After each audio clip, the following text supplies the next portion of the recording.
fantastisch broer. Kan jy asseblief vir my vertel wat beteken genade? Van my lewe raak het ek nog nooit in genade gelewe nie.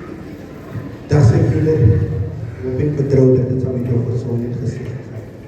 Genade is een onverdiende gunst wat die Heer vir ons gegee het. As broer so vooruit kyk en kyk na die skare, het is een genade voorrecht wat die Here God ons gegee het om by hierdie geleentheid te wees. Ek gaan nie vir broer baie pad ons gee nie. Ek wil graag hê broer bid